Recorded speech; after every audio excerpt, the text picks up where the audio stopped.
And good morning, everyone. We are live on YouTube, but we're going to bring in our Facebook groups, Atlanta Falcons fans on All Falcons and Scott Kennedy Sports. Both of those can be found on Facebook.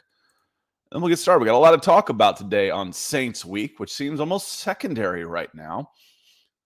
But welcome in, everybody. My name is Scott Kennedy. I go by Scout Kennedy on most of my social media handles since I worked for Scout.com for better part of 2 decades. And it's more available than Scott Kennedy. It's a more common name. So we've got a lot to talk about. Nick is joining us as we speak, so he'll be here in just a moment. But we've got a lot to talk about today. Desmond Ritter in the news for the wrong reasons. And we're going to steel man and straw man the argument and the question of, did he quit on the Atlanta Falcons? Kind of depending on where you sit, since we don't really know for a fact where you sit, might change how you think about that. And I've got some thoughts on it as well. We'll talk about Desmond Ritter and what he can do. We'll talk a little bit about the Saints. And then I want to get into Todd McShay's mock draft. I've given him a lot of grief over the years through some of his evaluations and whatnot. But he was all over the Falcons and wide receiver again last year, and he was right. And I give him props for it. And I don't mind this pick so much. We'll get into that one here shortly as well. So let me welcome in Nick Kendall, my co-host. And I was just looking, I still can't spell your name. It's Kendall, because one of the people we'll be talking about today is a friend of mine that I've worked with a long time ago named Josh Kendall, who is a Falcons guy for the Athletic. And he was asking some of the questions that we will play some of the sound for Arthur Smith today, but obviously no relation, not even the same spelling. So Nick, welcome in. How are you this morning? I'm doing well. Yeah, the Kendall is spelled like my name is weird. Somebody probably did something coming over Ellis Island, or I don't know. But yeah, well, good to see you. And also, correction, you said talking about Desmond Ritter and did he quit on the team? You meant Marcus Mariota. Oh, I'm sorry. Yeah, Marcus Mariota, obviously. Yeah, obviously on that one. Yeah. I've had those guys switched in my head for a while anyway. Maybe it's because Freud says there are no accidents. Maybe I've secretly wanted Desmond Ritter to start all season as a possibility. So glad you're doing well. Michael Ranquillo come in on the chat early this morning. Welcome. Thank you for being here. Joe Cannon, always with us, says, great freaking morning, Scott and Nick. How about Marcus Mariota and all these stories? The knee, him quitting, apparently his wife having a baby. And I've got the sound to play with that one that makes you kind of, just scratch your head a little bit. And the news coming out of Monday was he's not here. And Arthur Smith made it sound like, the knee was a surprise to him. But I'll play the sound for it, and then we'll react to that. Bam X says, good morning, Scott and Nick. Heard the rumor yesterday regarding Mariota. Was quite surprised. Yeah, out of character. That's part of it. So I'm willing to give him the benefit of the doubt. And Kevin Fitzpatrick, good morning, guys. Good morning to you as well. Nathan, good morning. Hope you're doing well. And Dominic Jaramillo coming in. He says, Scott and Nick and Dog Nation. If the game of football wasn't so dangerous, they play friendlies between big matches in soccer. They just scrimmages. That's what they are. But they call them friendlies. And I've always advocated for, when you've got this 6-week layoff between games, you'd go and you'd get some awful bowl games because people haven't played any live football in 6 weeks. It'd be nice to play some friendlies. So when I see Georgia right now, I start thinking, man, they could use a friendly. They could use someone a tune-up match, but the game's so inherently dangerous, you can't afford to do that because you're losing 4 and 5 guys a game, at least for the next week. It's brutal. Yeah, well, you know what, Scott, you got what you wish for. I think most of the bowl games are friendlies these days. Iowa's playing their 3rd-string quarterback. The Kentucky quarterback we are going to talk about here is out. Their starting running back is out. That's like 80% of their offensive output this year. Pretty much, if you're not playing a New Year's Six bowl or the playoffs, it's more about getting the scrimmage or the extra practices, developing those guys, and then using that game as a scrimmage. I mean, that's what it is right now. It is a reward for the players, so I've got no problem with that. There's too many bowl games. I'm like, well, then don't watch. What do you care? Yeah, there's as many bowl games as the market will support. When the money starts drying up because the fan interest is gone, then they won't have any bowl games. Otherwise, send them all to a bowl game. They're meaningless. They've always been meaningless. I'd rather Nebraska keep their bowlless streak going than add more bowls. I like that going on pretty well.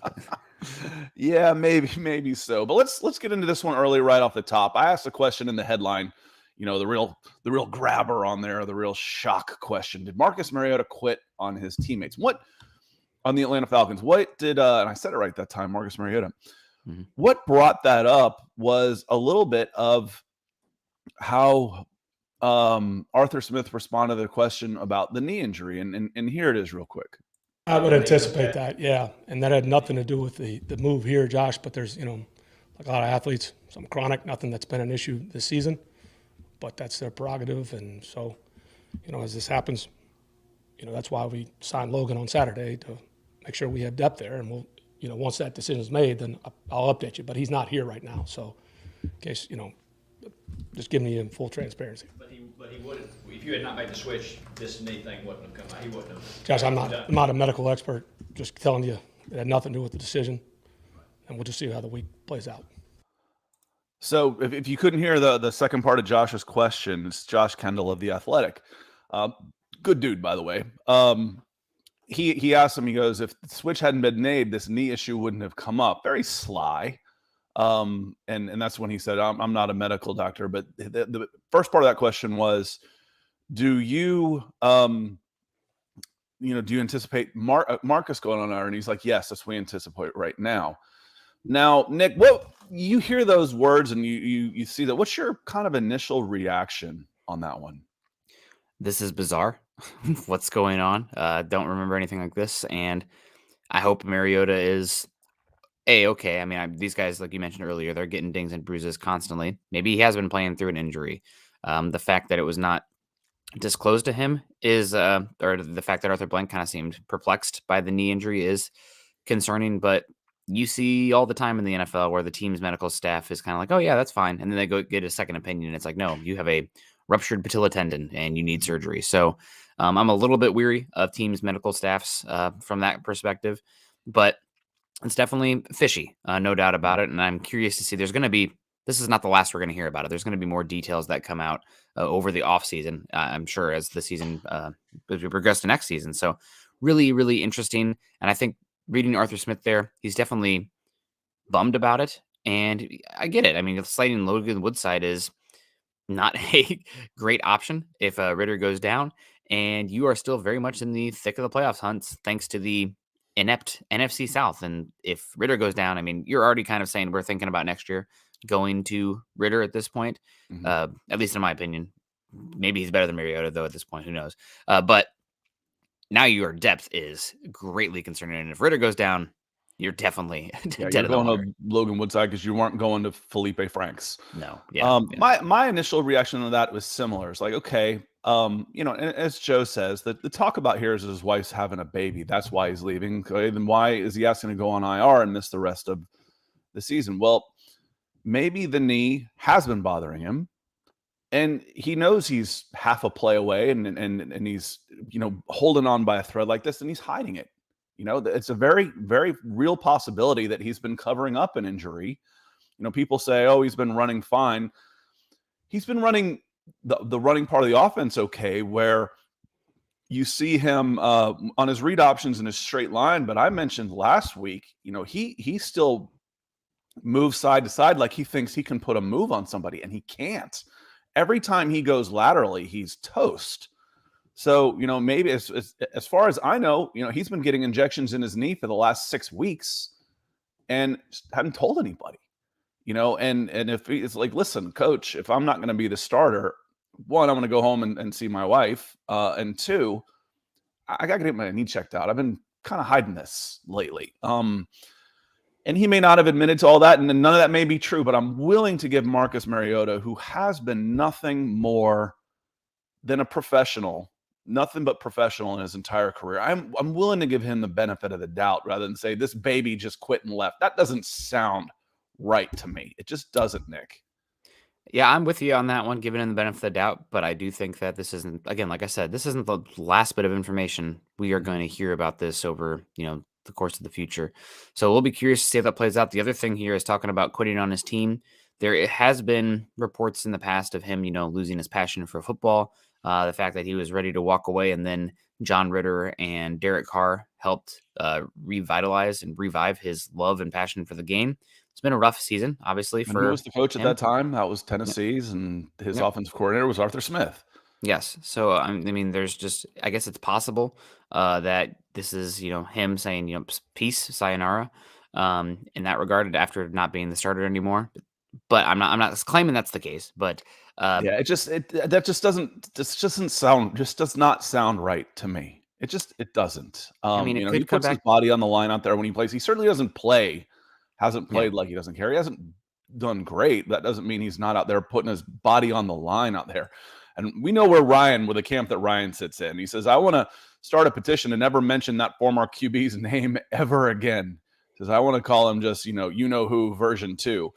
Ryan, I'm not sure how old you are, but I actually remember watching Jeff George coming back, and I don't even remember who he was playing with, and beat the Falcons in the Dome. And this guy runs a victory lap, pointing and shouting in the stands around afterwards. I'm like, man, you're lucky you got out of this town with your freaking life on a day like that. So the stuff I'm reading about Marcus Mariota and hearing about Marcus Mariota, I'm skeptical, real skeptical. And Joe says there was a story that said Ritter has been taking first team snaps for the past couple of weeks. Is there anything like that? That wouldn't surprise me. Mariota has been struggling. This is a rookie that that looked good in the preseason. And your team has lost 4 out of 5, 3 out of 4. So it wouldn't surprise me at all. And then Lil Dove comes in and says, former Atlanta quarterback and his fan base can leave. They were so toxic and obsessive over him, knowing that he, at best, was slightly below mediocre. It was, and I've seen people come in from other fan bases, because Mariota's got a lot of fans. It's I don't know if it's the Oregon crew or what. I like him, but I'm not going to go onto another team's message board and defend him. That's kind of weird. He's got a weird amount of fans for the lack of NFL success that he's had. But people have said, the Atlanta Falcons fans have never embraced him, the person, the way that they did in Tennessee, the way they did in Vegas, the way they did in Oregon. Oregon makes sense. He was a Heisman Trophy winner. It doesn't matter what kind of personality you have. They'll say you're colorful at that point. But the Falcons always knew this was a stopgap. He was a temporary guy here, and you've got a kid who looked great in the preseason. I want to see that guy instead of this one who's just okay. Okay. Yeah, especially given the inevitable pending choice in the draft, with probably a pretty early pick. We'll see how these final 4 games play out. I mean, it could be picking in the 20s if you get hot here with Ritter and make the playoffs, and that changes the conversation versus picking in the top 10. So you got to get some information on that guy and see the direction, because Mariota, the way it closed down the stretch, he's not the answer next season going forward. This is a stopgap season to get through some of this dead cap, to give you a floor option, and I think he provided that decently well. This Falcons team is still playing, in my opinion, above their talent level. The weapons are, especially with Kyle Pitts out, limited on the perimeter, and the defense is lacking big-time players at key positions.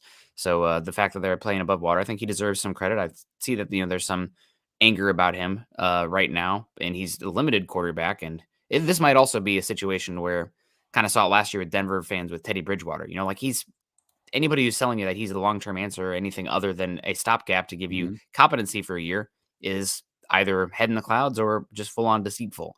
Yeah, but Teddy was half the price too. Yeah, Teddy was. You were paying Teddy $4 million last year. Marcus got a decent contract. And Nathan says, I thought there was an announcement about him and his wife having their first child recently. That would explain him not being there right away. Okay, he took off. He missed a day of practice. I'm not the starter. I'm going. But as that doesn't explain going on IR for a month. Okay. And that's where the rub is right now. You left and you're going to go on IR, and your head coach is saying he didn't know anything about a knee injury and it hasn't been a problem up until this point. That's a bad look. That's a bad look it's not a great look for Arthur Smith, to be honest with you. It's not a great look for anybody. And like I said, I'm willing to give a guy that I've known since high school, when I saw him play over at the offense defense All-American. It was interesting. The offense defense All-American game was the third tier All-Star game for high schools behind the Army All-American Bowl and the Under Armour All-American Bowl. And the two quarterbacks of the two teams at that game were Johnny Manziel and Marcus Mariota. So fast forward 3-4 years, and the Offense-Defense Bowl whipped those other two big games. Anyway, I'm willing to give him the benefit of the doubt. And I wonder, has he been masking this injury? Has he? It's very, very possible these guys get injections and whatnot when they know their job's on the line. Listen, I'm not going to put my knee through this. If I'm not going to be starter, I want to go see my wife. I want to go see my baby. And oh, by the way, my knee's been bugging me for a while. It's possible. It is very possible. Like I said, I'm willing to give him the benefit of the doubt until I have concrete evidence otherwise. Yeah, no doubt. Kenny coming in. Yeah. And good says, good morning, fellas. You guys should have a college show. The signing and portal period is insane. I'd have to get back into college. God. Nick could do it. Whenever I talk college, it's old stuff. I haven't watched college football in a while. My Saturdays are almost completely eaten up with kids sports that I haven't watched it, and I lost my interest in it a little bit, partially because of the playoffs. Man, I used to love watching. I remember one, Ohio State and Texas. It was like August 30th, 3 versus 5. Man, I'd set my whole week schedule around a game like that. And I'm like, we'll see who's there in the playoffs. Doesn't matter. They can lose and still be there. But, that was when there was 11 games instead of 14 and 15. And things change. Things change. And I'm excited for the playoffs expanded. I mean, I'm sorry, real quick, though, but I'm excited because at this point we kind of know who the big prospects are going into next season. You're not watching college. You're watching NFL minors.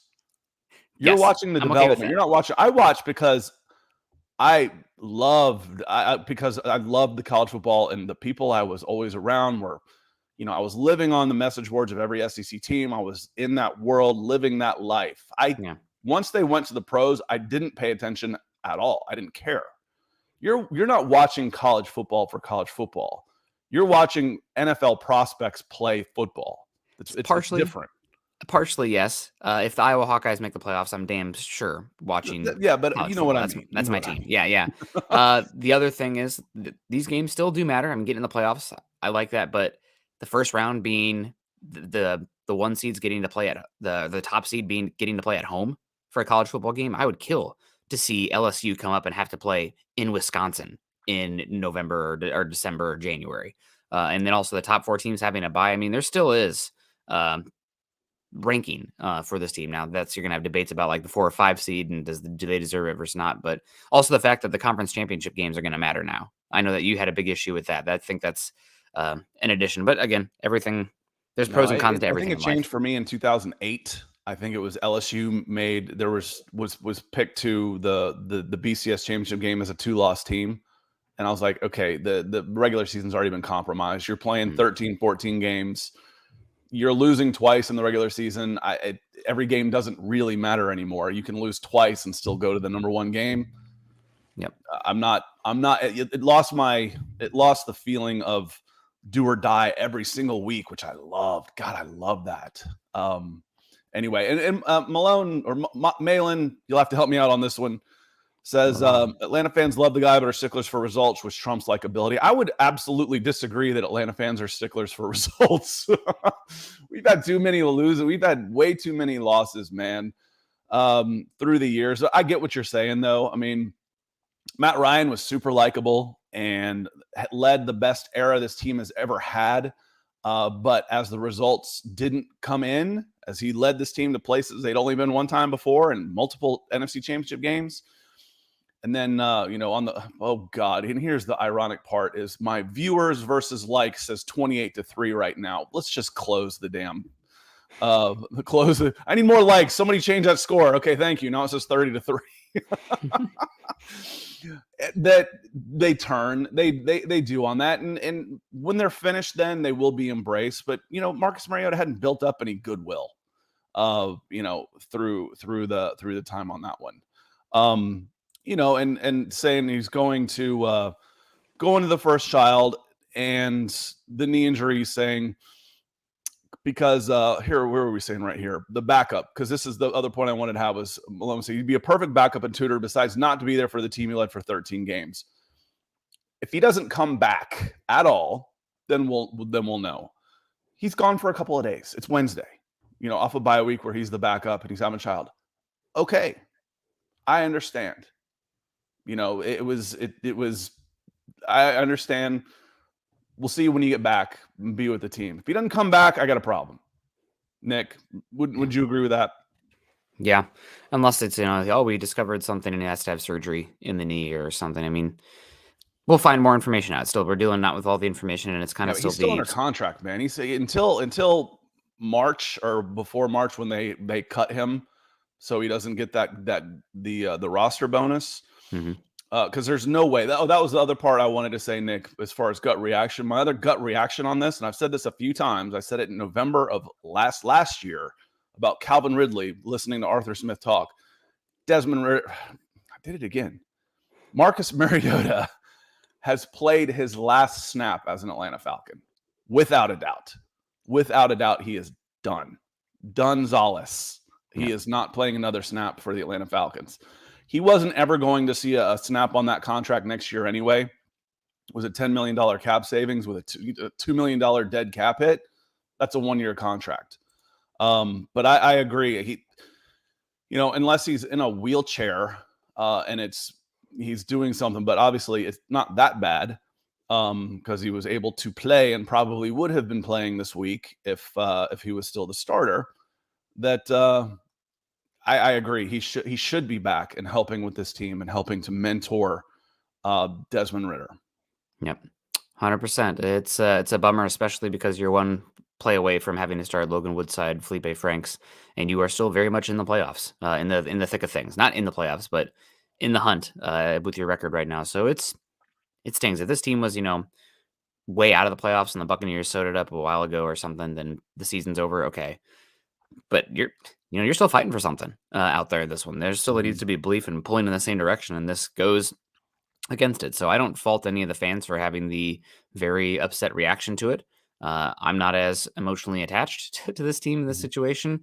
So again, I'm just very, very much waiting to see on more information because this is not the last we'll hear about it. Well, and Nick, most media members aren't like us, where we're willing to say, give the benefit of the doubt. There's a lot of people out there that are going to write the shock headlines. I wrote a shock headline, and that's as shock as I could get was did he quit? That's not, he quit on the Falcons. He left the team. I didn't, in writing that up, and Josh Kendall did that factually. It was a surprise that he's not here, and Arthur Smith gave a nice soundbite. He's not here, and that was surprising to him. There's a journalistic rule that says like any article that has a question in it, the answer is almost always no. Any article title like is blah blah blah washed. Probably. Yeah, I mean, I can agree with that. I have to start checking myself on that one. Did he? No, I don't think he quit on the team. I don't. And as a professional, we're talking about Matt Ryan right now. And as Skyline comes in, he says Matt Ryan was a stat stuffer only. His stats are respectable. However, his results didn't make him elite respectfully. It is a team game. And as far as the failings of the Falcons in the Matt Ryan era, I will put a lot of that at the feet of Thomas Dimitroff and his inability to address the lines of scrimmage or the entire defensive side of the ball. That said, there's a month left in this season. When we talk about Matt Ryan, you may not have paid attention this year, but he got benched. And to a man, every single player gave interviews. Jeff Saturday came in and gave interviews. He said, and I asked players around me, the way he treated Sam Ehlinger when this happened was nothing but professional. That's what I expect from Marcus Mariota for the last month of this season. And if he's not there, we've got a problem with the legacy of Marcus Mariota. If he's gone even just half this week, so be it. So be it. Okay. But you're being paid, what's he on, about $13-14 million? In soccer, they call it by the week. So $1 million a week is $50 million a quarter. He's on $250,000 a week, Nick, on a 50-week contract. Same. His ass needs to be there doing a job, and I will have a problem. if he wasn't. Yeah, and can you pull up Nathan Floyd's comment here? Sorry, as I get you into the comment, as you're taking a sip. $9 million. Good morning to you, Nathan. Enjoy the Dogs logo. I'm pulling for a good game against Ohio State. I'm a Big Ten guy, but Georgia versus Michigan is probably what it should be. Nathan Floyd, $9 million base salary, $14.5 million total dead cap hit. He's not going to be here with $2.5 million dead cap hit. 100%. He's not going to be here. We saw this Falcons team they're fine with the massive dead cap hit, and you are looking to move on next season. You can bring in a quarterback for cheap to compete with Ritter, or potentially a draft pick, or both. Obviously, free agency precedes the draft, so you could see both being the case there. Of all the new players, and I said this for the last year, of all the new players that have come to the team, every single one of them, except maybe except Cordell Patterson, is either on a rookie deal or a 1-year deal. But Marcus Mariota has a 2-year contract. No, he doesn't. He's got a 1-year deal with a 1-year option that he'll never see. Ever. Never, ever, never, ever. Here you go. And Nathan's pointing out why. They're eating a $40 million dead cap hit on Matt Ryan, and you're going to worry about $2 million on Marcus Mariota. Another thing, and I could see the wheels spinning. I'll have to pull this up later. Maybe we do it next time. I could see the wheels spinning in Arthur Smith's head when he's talking about making the decision. He goes, "This is probably the best decision we could. This is a decision we could make for the team in the short term. That's why we did it. This was performance related. This wasn't knee related. This wasn't anything like that. This was performance related. We're trying to get over the hump. We've been in a lot of close games. Desmond Ritter is ready. This is the best decision we could make for the team in the short term." And probably in that pause, probably felt like in his mind, I heard him go, "Oh, crap. Now I have to say it. The long term." So Arthur Smith goes, "Probably the best decision we can make in the short term, and probably the long term." I'm like, oh no, Arthur Smith just commits to Desmond Ritter for the long term. He just reveals his plans at the quarterback position. I could see him and just go, the way he doesn't want to give anything away. He's hiding state secrets and all this kind of stuff. I just know, Nick, he just went, damn it, as soon as he said that. Yeah, I mean, it's also the fact that things change so rapidly in the NFL landscape. Let's say you go through the evaluation process and the Falcons are head over heels with the potential of Anthony Richardson and what he can do in this offense, having a quarterback with his level of athleticism and the deep shots. Then you're not committing to Ritter in the long term, but you're starting to gather information whether or not that's a possibility. And you can kick that can for a year. The one thing that I would argue is tough about that is this is probably the worst the Falcons record is going to be for a while, given the talent increase that they're going to have just simply by the fact that they're going to be able to spend some money on the defensive side of the ball.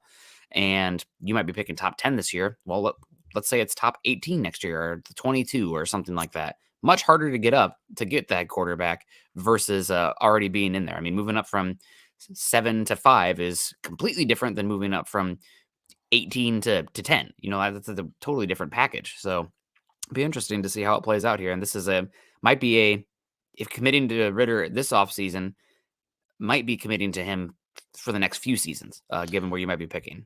I agree. Unless it goes all completely south, and then next year, because and then you're drafted number 1, and then you're going to be doing everything new. Because if you go 1-16 next year, in Arthur Smith's third year, you're going to have a new coach. Mm-hmm.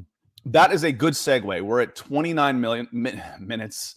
I am going to just call that about halfway point of the show, and we'll start moving on to the draft, and we can get into the conversation as y'all want to ask.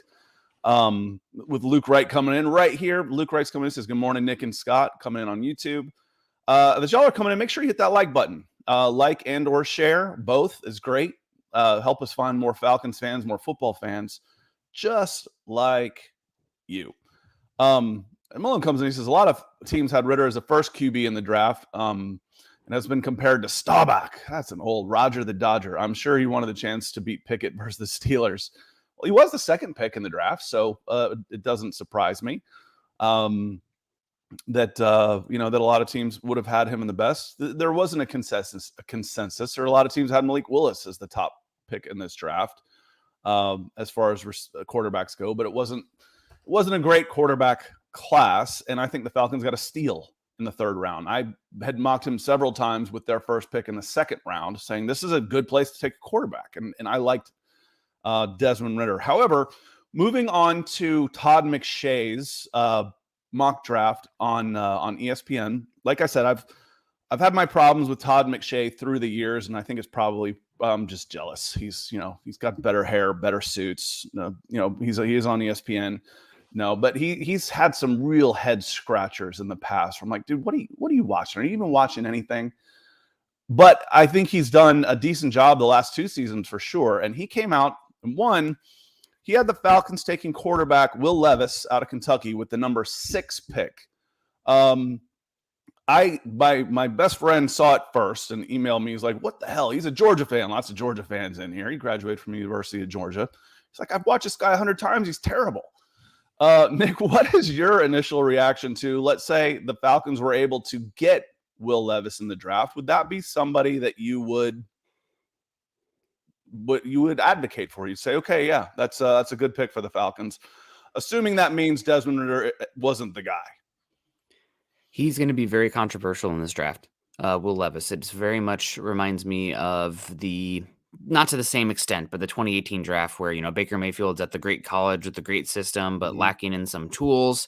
And then you have Josh Allen, who's like all the athleticism, arm talent, but erratic results, guys just dropping passes around him, not the best offensive supporting cast around him. And obviously, again, not to the same extent of Josh Allen versus Baker Mayfield, but still, you look at Will Levis. But it's a different level of competition also. Yes. Yep. Josh Allen may have been playing with other, I don't know what conference that is, Mountain West. Yep. Mountain West, but he's playing against other Mountain West guys. And Kentucky's improved for sure. And I've gotten into the past about the strategy of making Kentucky better, and going north to recruit is better for them than going south. Yeah. There's less competition, and it's really helped them. But Kentucky is at a disadvantage from a talent perspective. 8 of 12 games they play. Yeah. I will say, though, for Kentucky, they lost wide receivers from last year to this year. Wandale Robinson, I think, went in the 2nd round, and they did not replace pass catchers. I think they lost 3 offensive linemen that they also did not replace very well. So this team was worse this year than last year. I will say I was pretty impressed with him in the bowl game last season, the Citrus Bowl, where Kentucky played and beat Iowa, and Will Levis made some that's an NFL quarterback with the arm talent and the athleticism and the frame. And he's more prototype than, at least today's prototype, than the Bryce Youngs or the CJ Strouds of the world, playing and elevating lesser talent, more natural arm talent, bigger frame, and a better athlete. I will say he is way less consistent. You see way less splash plays, granted, with way less caliber athletes around him. But for me, it's do you buy into the character? One thing that I've learned coming back to the 2018 draft is that when I go for the quarterback position early in the draft, I'm looking for 3 things, and 2 of them are intangibles. So it's really hard to quantify, and you can't know unless you sit down with the guy. The work ethic, I'm even going to call it the Mamba mentality. You see it with Jalen Hurts. Like, this guy, he doesn't just want to be great. He needs it like you and I need air. If he's not great, he dies. That kind of attitude from the quarterback position. You listen to Mahomes, you listen to Jalen Hurts, you listen to Josh Allen. They have that.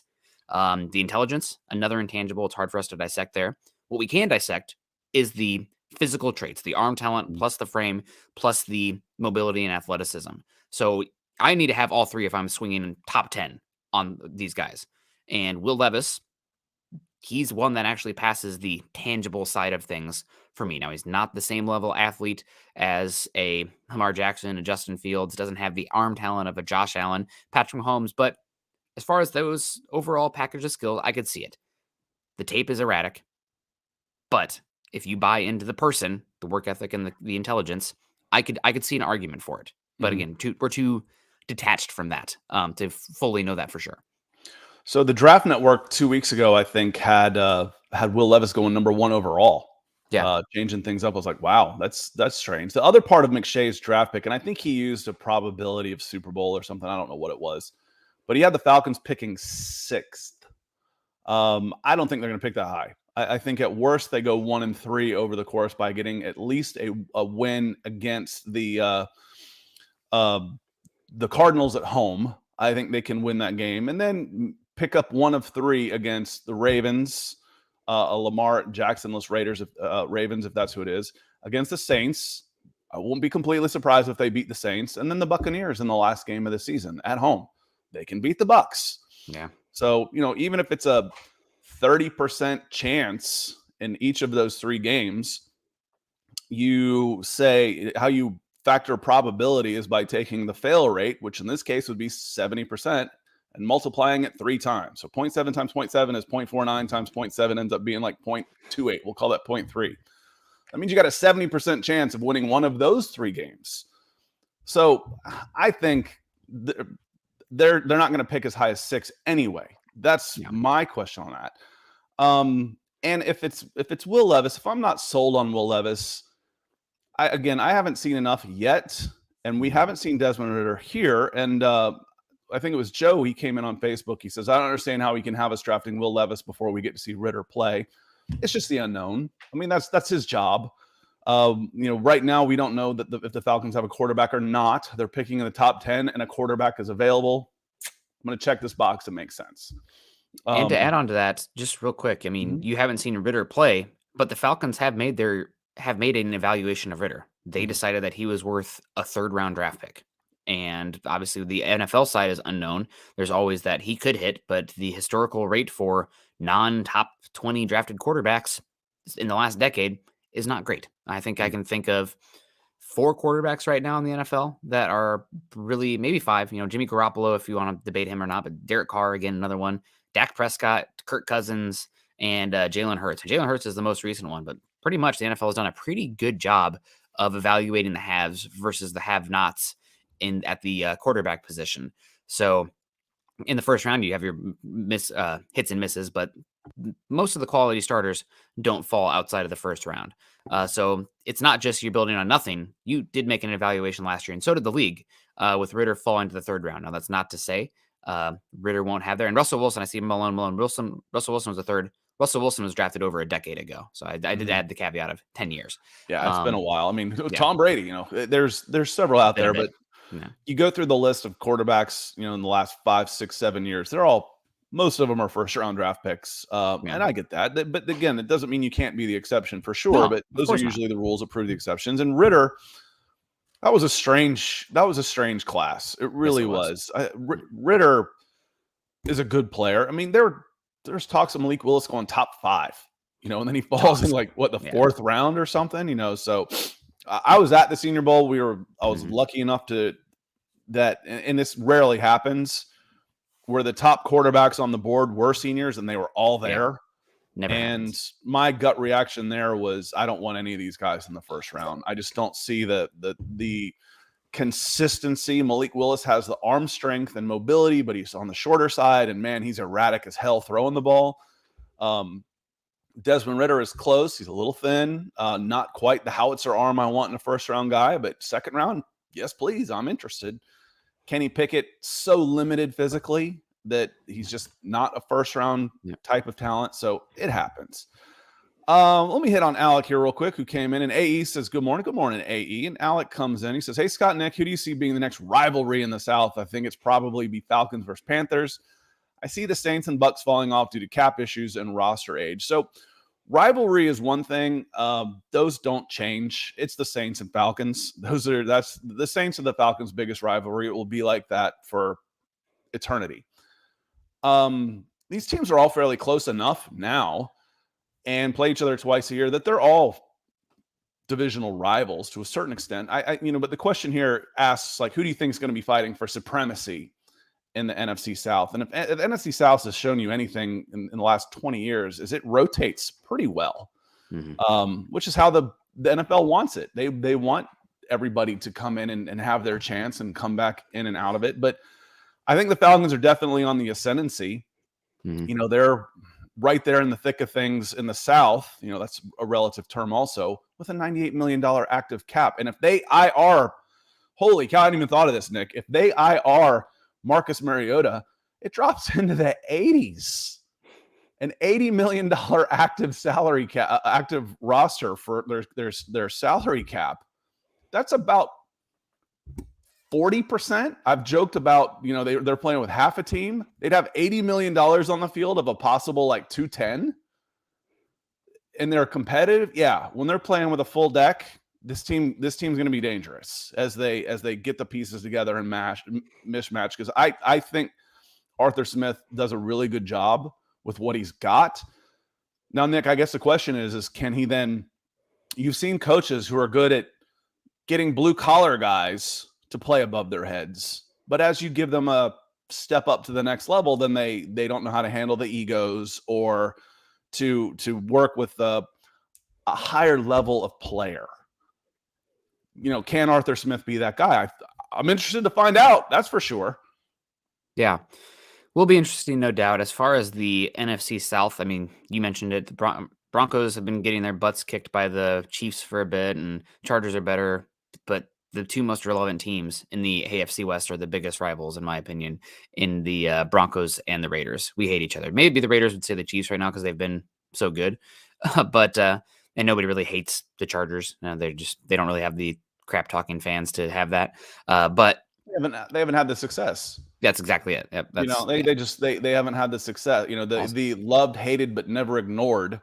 That is about teams that are good. Yeah. The Chargers, the Falcons, unfortunately they're fairly irrelevant in the NFL. Mm-hmm. Yep. I think if you do a I look it up every so often, all-time winning percentages. I think the Falcons are 31st. I think the Buccaneers are 32nd as far as like the two worst teams Detroit? in the history of this league. Detroit? It might be. Detroit's been so bad for a bit. I'll look it up. But my point I was getting to here about the NFC South long-term picture, I think the Falcons sit in a good spot. If I was doing like long-term bets, futures bets on the way this division is set up, I think I'd probably pick the Panthers. I really like how their defense is built. They got building block pieces at every single level of the defense, and their offensive line. They got 3-ish guys that are really talented and a number one wide receiver. Obviously, the quarterback is a big question. They don't trust their drop back passing game at all for good reason.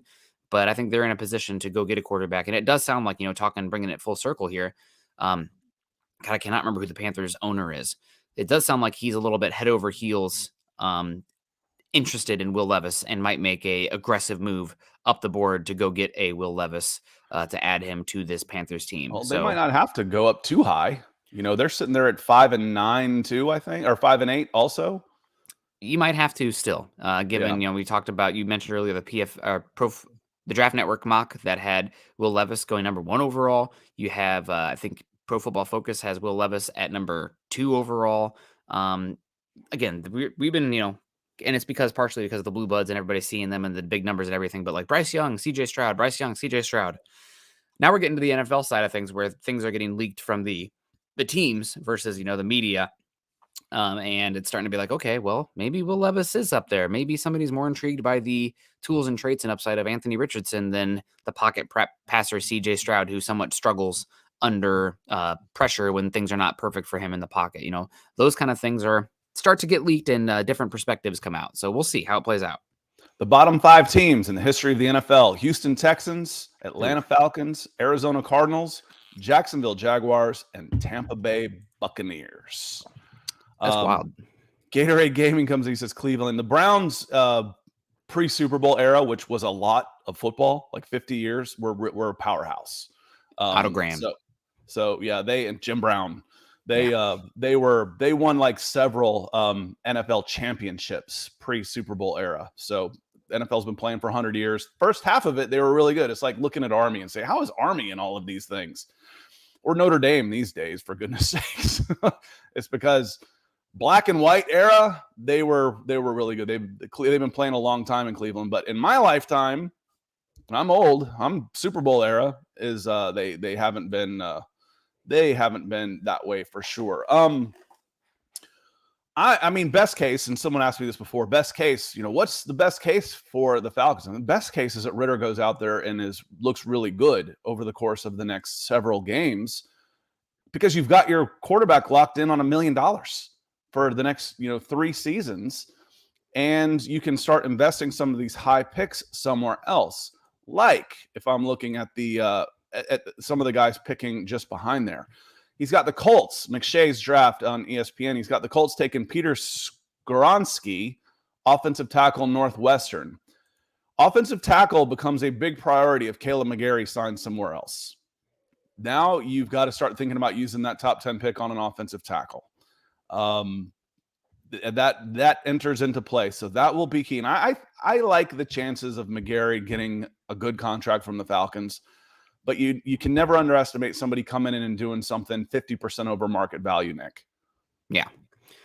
Yep. No, that's you hit some of those, but sometimes you get the guys that are also 50% under market value, unfortunately. And also you got some wide receiver talk about the draft as well. Scott, I'm starting to get excited. Everybody starting to get into that time of year.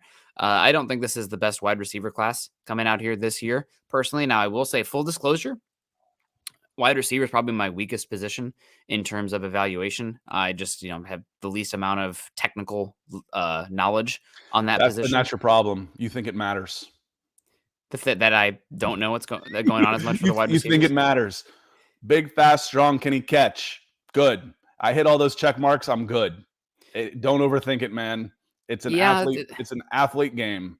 It is an athlete game, but at the same time, you have like Justin Jefferson, who is only an okay athlete out there in comparison to some of the true height, weight, speed freaks. He was the 4th wide receiver drafted in that class, and he's now arguably number 1 in the entire NFL. Yeah. And then you watch your body control and hands on some of those guys. Yeah. How do they use her? And some of it's just, again, the stuff you can't measure. I talk about that with quarterbacks all the time. What makes quarterbacks so hard to evaluate is it's the stuff that is the least amount of measurables that matter. You have to have the enough. Is he big enough, fast enough arm? Then it's up here and it's right here. And for those of you listening on the pod later, I pointed to my head and my heart. Your processing ability and how much do you want it? But he also pointed I agree with you because Jarvis Landry ran like a 4.71 for me at a combine, and I still put 5 stars next to his name because, again, if you watch him enough, it didn't matter. Like, all the guy does is get open and make catches. Anquan Bolden was a 4.8. Going back to, Jefferson was probably, he wasn't a 4.25. He may have been last year on that track they ran last year, though, Nick. But Justin Jefferson and maybe the most recent example for this, Nick, for me is Odell Beckham. He's not, there isn't anything about him physically that stands out other than his ability to catch a ball. Well, that's still the most important one. He knows how we talk about quarterbacks delivering from different arm angles. Some of these guys are like that catching the ball, horseshoes and hand grenades, and Odell Beckham. Just get it close, man. He'll catch it. Yeah, and another one. Who's the best wide receiver in football right now? Tyreek Hill. We can make an argument with that one. The fastest guy in the league that's built like a small running back. That one makes sense. But Justin Jefferson ran fine at the combine, but not elite. And Devontae Adams also. I mean, not an incredible tester of size, 6'1", 212. So he's got decent size there, but for the mass, but ran a 4.56 40. I mean, the broad jump 123. I mean, most of his numbers here are in the. He was early 2, I believe, or late 1. But yeah, that's the point, which is, again, why I don't like spending.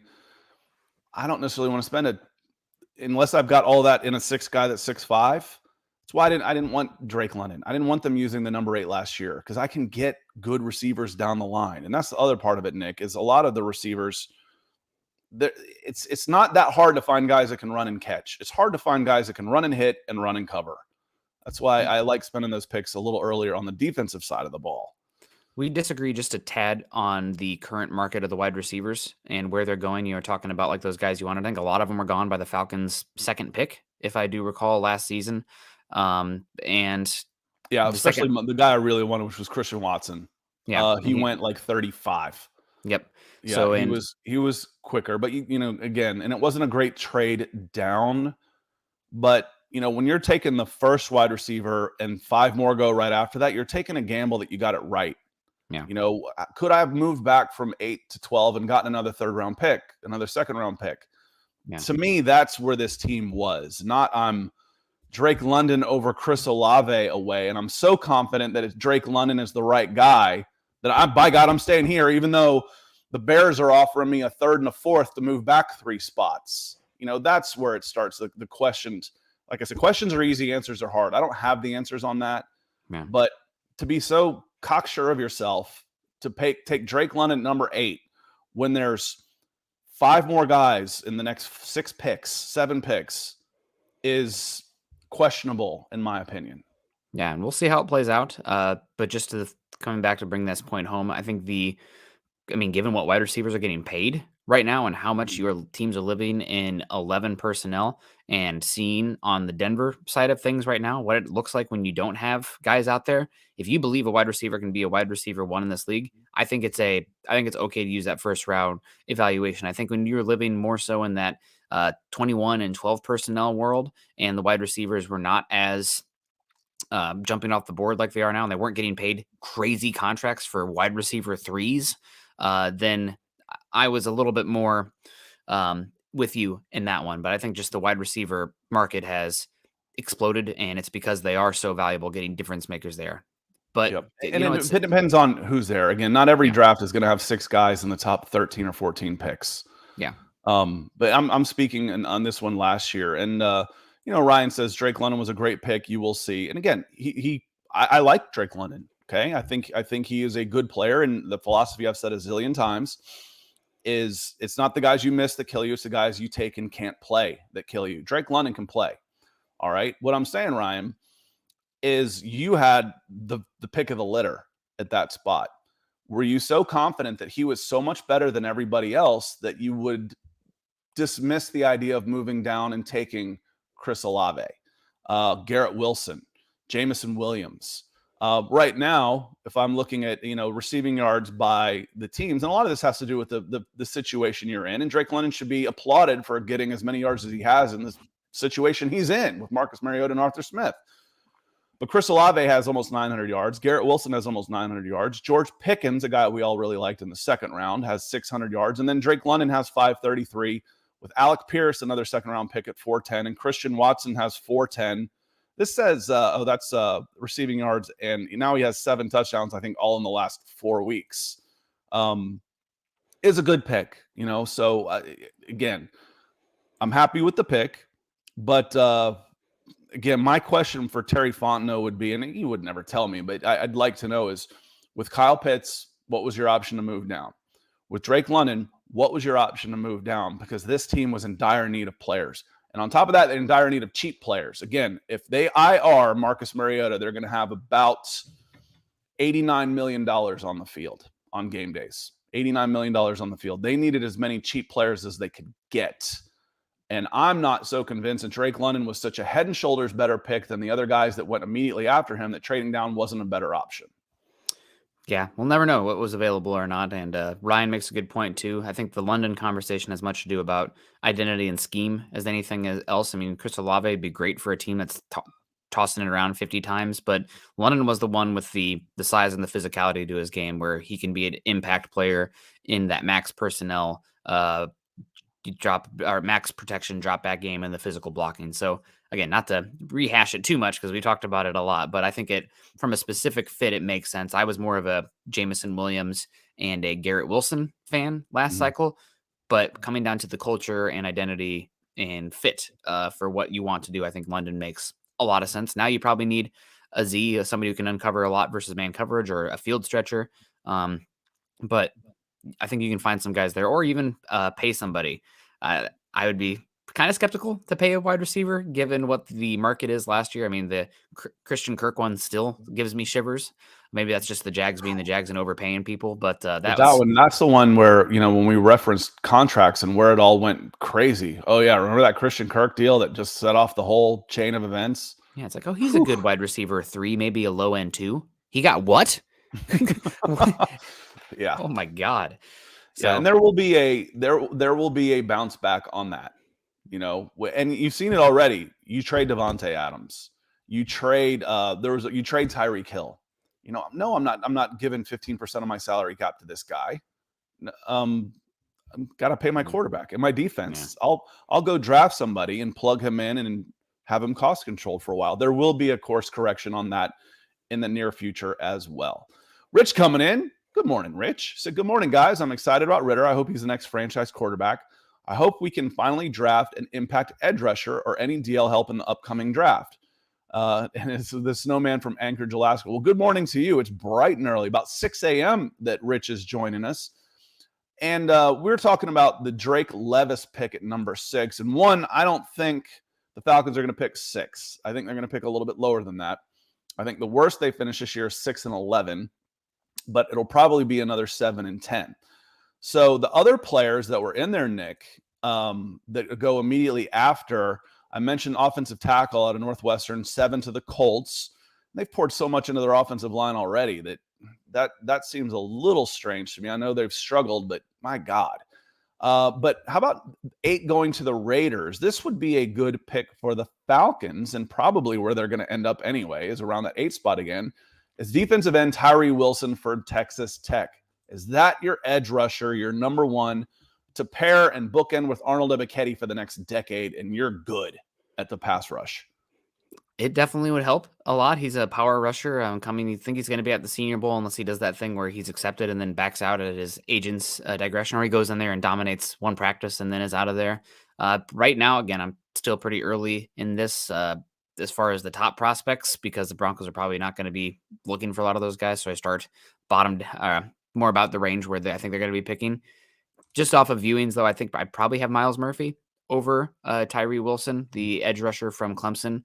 But either of those are going to be interesting picks, no doubt. And it depends on what you want scheme-wise as well. Do you want more of the stand-up guy who's versatile, can drop into space to replace some of the Lorenzo Carter reps? Or do you want to become more of that Titans, Bills, pocket-crunching kind of teams with a physical presence that, just as good on first and second down as the third down and can, move over a shaded nose tackle or the 4-eye or something with some different kind of pressure packages on those rush downs. So will be interesting to see how it plays out. You also have some interior defensive line options there. Early Brian Brisset, an option. I think you are probably out of the Jalen Carter sweepstakes. I would argue he's a pipe dream. Yeah, I would argue that the Texans should take Jalen Carter number 1 overall.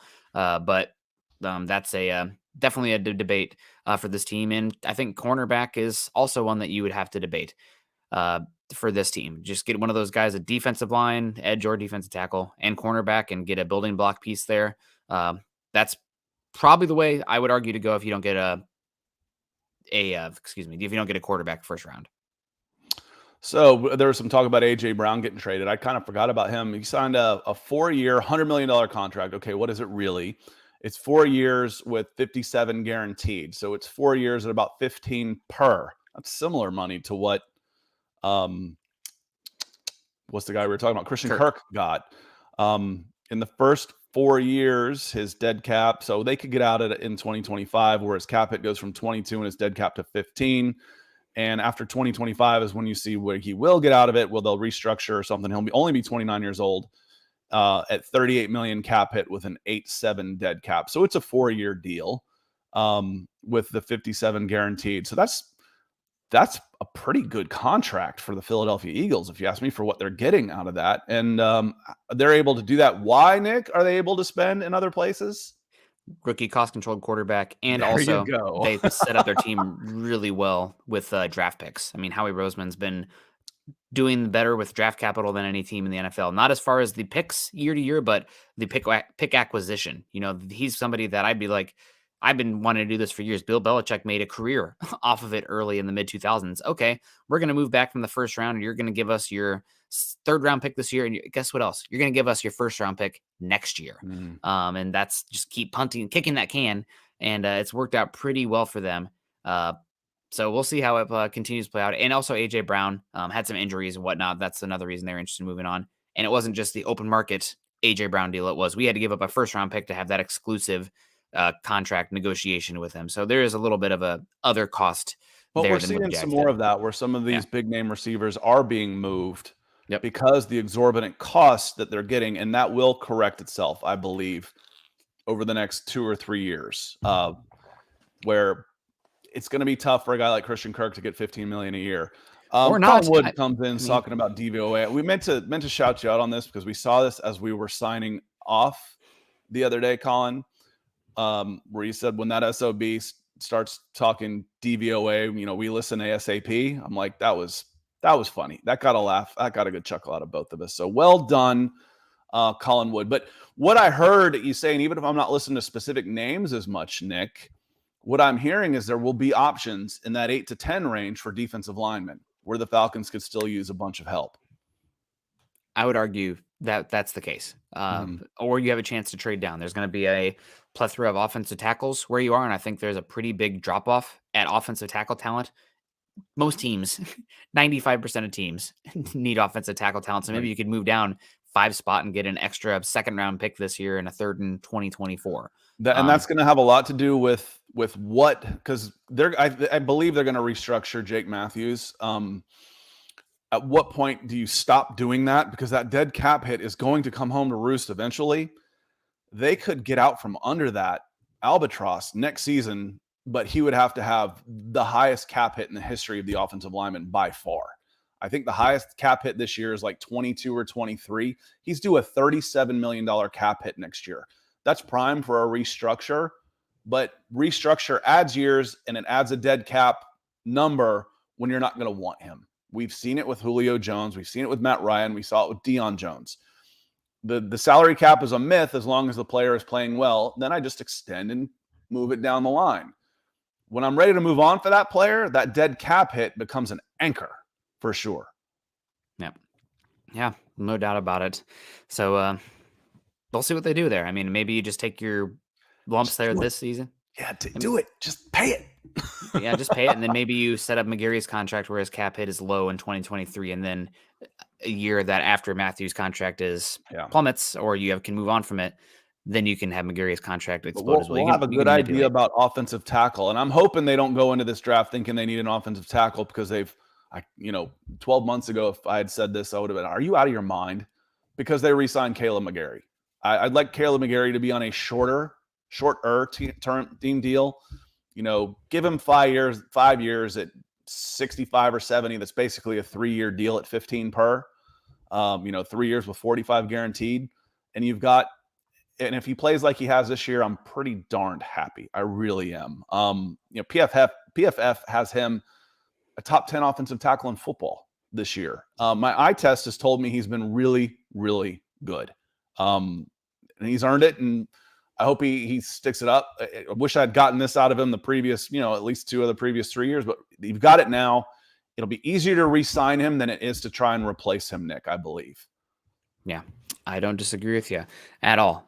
So it'll be interesting to see how it plays. Excited to see what happens with Desmond Ritter, and seems like the Falcons are potentially a team in the quarterback hunt. We'll have a lot of fun debating that this season, and we're going to have to put on our, Scott will hate this one a little bit, we'll have to put on our scheme hat a little bit with Arthur Smith for the quarterback debate, I believe, because some of these guys, even if they are talented, probably don't fit as much to what the design is of the team. And part of it, I wonder, I think we'll have a better idea too when we see Desmond Ritter because he's a better thrower. He's still not your laser focused, accurate passer, and Steve Tannehill, I've done that before.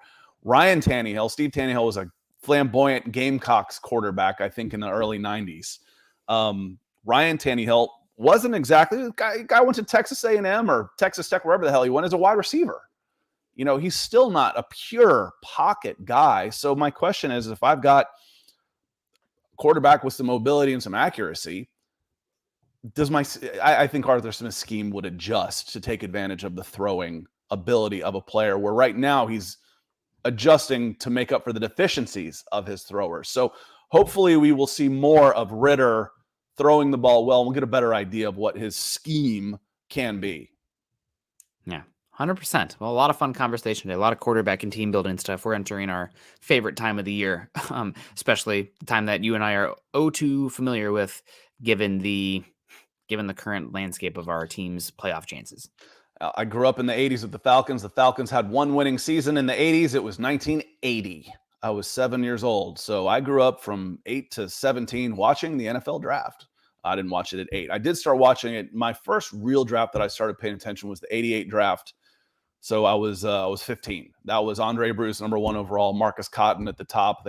Falcons thought they had their bookend outside linebackers for a long time. But on that note, we are going to get out of here. I'm really looking forward to, and I know you are too, seeing what Desmond Ritter can do under center for the Atlanta Falcons at the New Orleans Saints. Welcome to Houdat Nation, kid, on the road in a hostile environment. I don't think he'll be two-faced. That's one of the things you like about him. And that's one of the things we like about y'all. So hit that like and subscribe on the way out. We appreciate you being here, and we will be back with you on Monday morning at 9 o'clock with a reaction to Desmond Ritter taking on the New Orleans Saints. So until then, we'll see you next time.